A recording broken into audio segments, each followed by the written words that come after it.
Let's say you spawned in the bottom of the base on Zealot and you want to get up to the top level immediately. Now, normally, you would just use the jump up in front of you. You just jump, hold, crouch, and then you can jump backwards and you're up nice and easy. This works, though at the same time it's kind of vulnerable to a lot of angles like top gold and top mid, and it's a predictable pre-nade location as well to players who are pushing up on your flag. So what if you could spring jump instead? If you could spring jump, instead of taking the jump up, you could do this. Pretty cool, right? Flag taken. Flag dropped. Flag sold. Flag taken.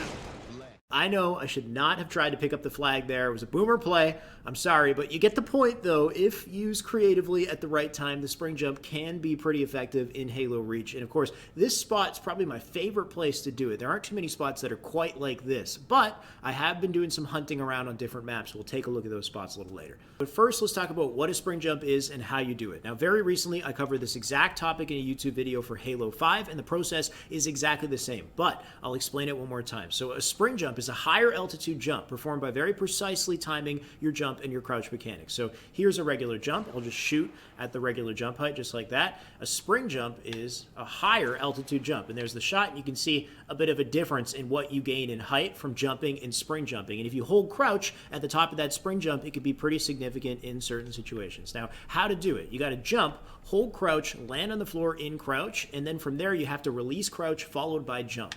Just like that. The issue is that the timing is very specific. That's the difficult part. So jump, hold crouch, land on the floor in crouch. The timing between releasing crouch and jumping is very fast. You have a very small frame window to work with. And in Halo Reach, the timing is slightly different than Halo 5.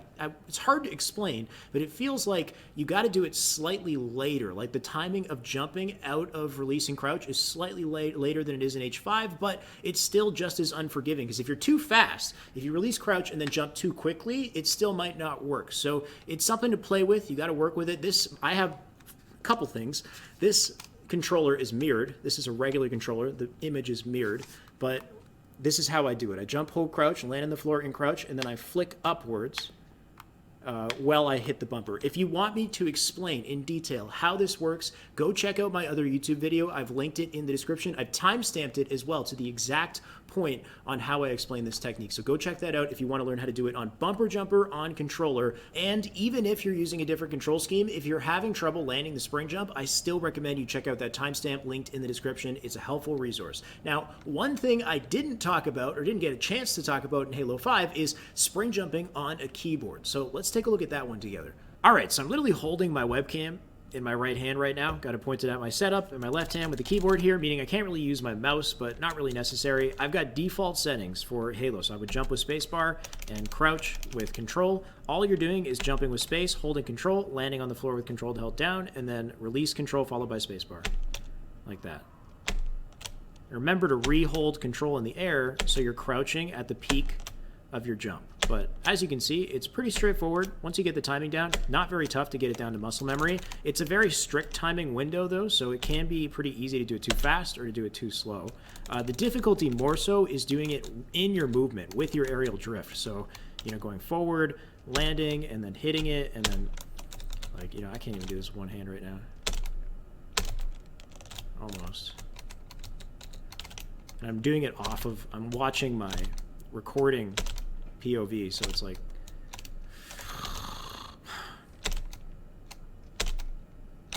the struggles. Oh, we made it. Okay, there you go. So that's it right there. First try, like a charm. Now that you know how the spring jump works, let's apply it to the competitive maps, and we'll start with Zealot. Now, there aren't too many areas that are only accessible with spring jumps in these competitive maps. I'd say there's about 1 or 2 good spring jumps. I encourage you guys to let me know in the comments if I missed something, or if you know something that nobody knows yet. It'd be good to get that out in the discussion. But I'll show you everything I know, starting with this, which this is a double spring jump to get up here. This is easily the best spring jump option in Zealot. It's one spring jump to get up the wall, and then a second one to get into the hallway here, and you want to be pretty consistent with your spring jumps because you want to do it quickly so you don't take damage, and you want to have your reticle placed out to the hallway so you can take a fight immediately if you need to. If you get this down and you do it at the right time, you can trick some people with this, and you avoid the gold angle as well, which can be pretty useful. One other thing to note about this is if you spring jump to the first ledge, you can actually hang out here. On this kind of left side of it, you can sit here and wait here, and maybe you can make a play or something. If you're really precise with your crouch jumps, you can actually, from here, you can crouch jump to there. So you got to be like shimmied back to about this point and perfectly crouch jump, and you'll get up. So you can do it with one spring jump, and you could actually maybe wait there and make a play. You've got some options, just pick the right time to do it. Another area on Zealot where you can spring jump, it's less useful though, but it would be up on top mid here with these shields. Now, you can get up on these shields with a crouch jump as long as you go from the side, just like that. And you can get on the middle one, and then you can jump up to top mid. I'm sure some of you guys know about this jump up here. Pretty risky in a competitive game to actually try to go up here when you should be worried about, spawns and other things. But what you can't do is you can't crouch jump to get up this way. That won't work. But a spring jump will allow you to do that. So you can spring jump and you can get up there, and it can be like part of your movement sequence forward, I guess, is the only scenario where I think that might make sense, is if you're pushing up on red and if you know somebody's going to be in health pack and you want to go for like a high angle challenge or something, come down on him with like a nade or shoot him or whatever, maybe it'll work, in that regard. If you're coming from this direction, you can just do a regular crouch jump. So really only if you're coming at it straight like that could you do a spring jump out of your movement forward to maybe be aggressive. Really, not too many scenarios where you'd use that. Apart from that, there isn't really anything else I've found on Zealot, unfortunately. Though, keep in mind that because you get a higher altitude, you could take little shortcuts in certain areas where you might normally crouch jump. For example, if you want to get up to top mid from here really quickly, you could spring jump from here at a lower point on the ramp and then do your jumps, your crouch jumps to get up here, just like that. So you can speed up the process to make it to certain areas as opposed to having to go, farther up the ramp and then doing your crouch jump to get up here. You save very small amounts of time, which, might pay off. If you're really consistent at spring jumping and it doesn't require too much effort from you to pull off, then it might pay off in certain environments. And always be aware of downward ramps and stuff like this, because sometimes I find off a downward ramp, if you time a good spring jump, you can kind of like shoot yourself forward, propel yourself forward, and here it doesn't really matter, but in other maps it could potentially matter for a really aggressive challenge or to fly off a starting strat. Now let's take a look at Countdown, and one thing to note with Countdown is that yes, there is a jetpack in this map. So if you're jetpacking, of course you're going to hit way higher altitudes than you would ever hit with a spring jump, but something kind of cool about the jetpack is that it sort of works in tandem with the spring jump, and I'll explain what I mean. But first, keep in mind that it doesn't matter how you land and crouch when you're spring jumping. So you can jump, land and crouch and spring jump. You can also just fall off of a surface, land and crouch and spring jump as well. And it doesn't matter how high you fall. You can fall off something that's like a centimeter in height and still spring jump. So if you apply that idea to the jetpack, all you have to do is just tap jetpack to start the thruster just so your feet barely leave the floor, and then hold crouch, and then you can spring jump. So you can like tap jetpack, spring jump, tap jetpack, spring jump, which seems kind of silly because you could just jetpack. Why would you do that? But I was thinking, what if it's like mixed into your strafe in combat? Or what if there are certain scenarios where you want to spring jump because it gives you a more precise height jump rather than, making noise and the cumbersome use of a jetpack? You might be able to weave it into your gameplay. So keep it in mind that if you just tap it, you can, tap it, land and crouch, and that could be like part of a strafe in a fight, and then spring jump and land shots at the same time. It'd be pretty tricky and pretty weird to see. People aren't really implementing this yet, but if you can weave it into your gameplay in creative fashion, then it could actually be kind of useful that the jetpack does that. Alright, now for the spring jumps, and like Zealot, I haven't found too many spring jumps on this map, unfortunately. This is just one of the things I'm not really a fan of at Halo Reach, is I find the maps are so restricting when it comes to like what's available for spring jumps, but there's one right here.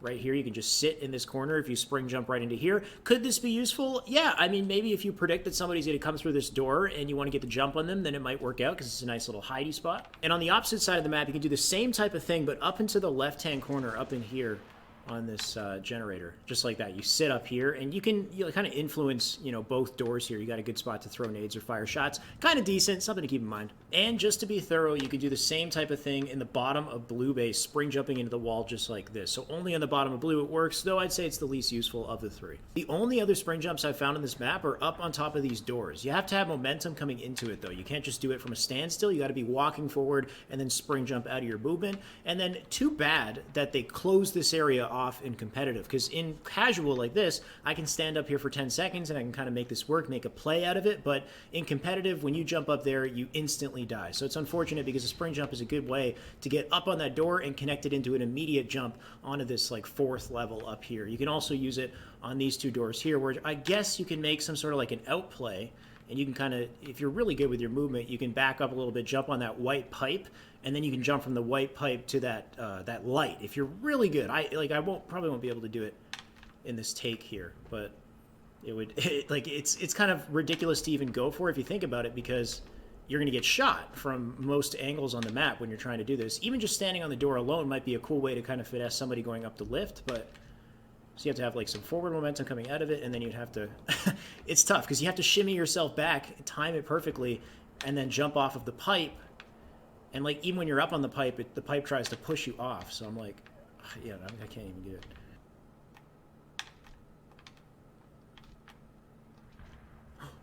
Oh no, I fell, dude. I was so sure I had it. But you can see that I got it there. I'm not going to try to do it again. That's it for Countdown. Here's a few on Beaver Creek. I found that you can go up on top of the ledge in the doorway here. Not really sure why you want to do this, but you can.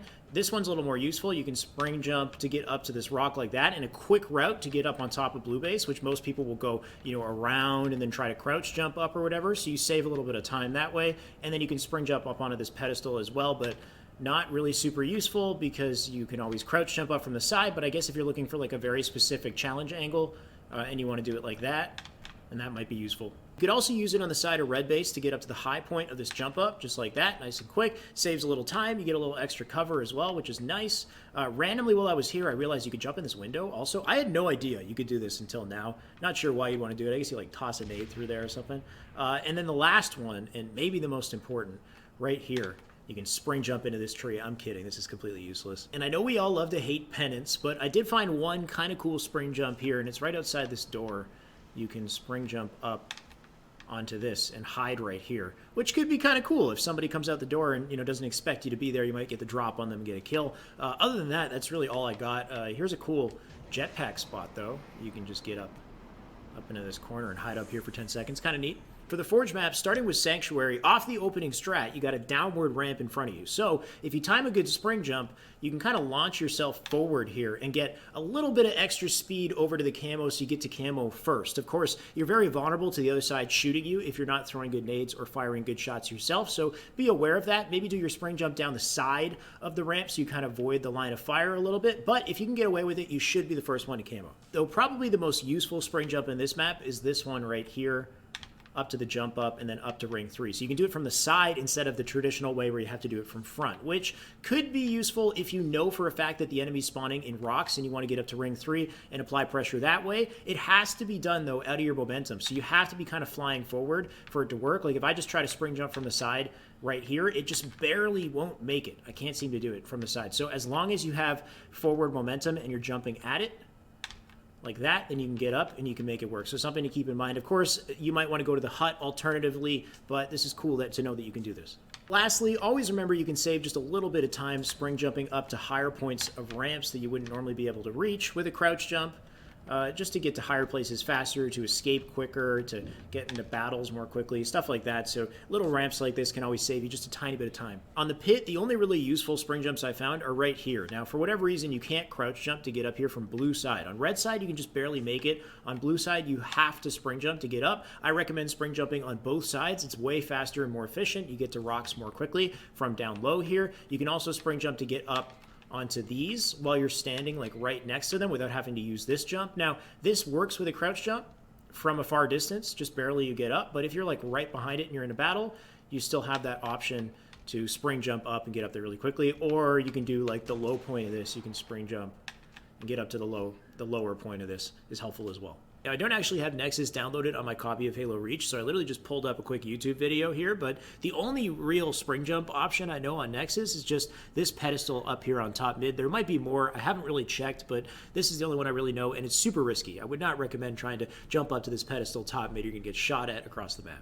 And that's all I got for today for spring jumping in Halo Reach. Now, before I go, I'm going to leave you with one extra little technique, and this is pretty secret. Not many people know about this. It's called a short hop. Not super useful yet, but combined with a spring jump, who knows? It might be pretty helpful. Now, here's a standard jump. It goes up to about there. If you hold crouch before you jump and then jump again, you get a shorter jump, just like that. If you press jump and crouch together at the exact same time, which is kind of hard to do.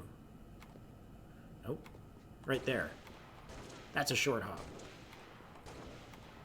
So it's like pretty low, right? Like it's lower than the hold, crouch, and jump option. You got to press jump and crouch together at the exact same time. The timing is very tight. But once you get it, if you can master this, you can land and crouch, and then you can spring jump. So you can hit spring jumps earlier by doing it out of a short hop. Just like that, and then spring jump. So pretty incredible to put together the short hop, the spring jump, and imagine this exists in Halo 5 as well, so you get even more nuance with it, and it's something I'm going to have to talk about in a separate video. But let me know what you guys think about the spring jump. Is it a game changer? Does it help you with your gameplay? Can it, take Halo Reach to the next level in any way? Let me know what you guys think in the comments. Let's get the discussion started. I'm going to leave you guys with some extra little spring jumps from social. Let's take a look at some of those.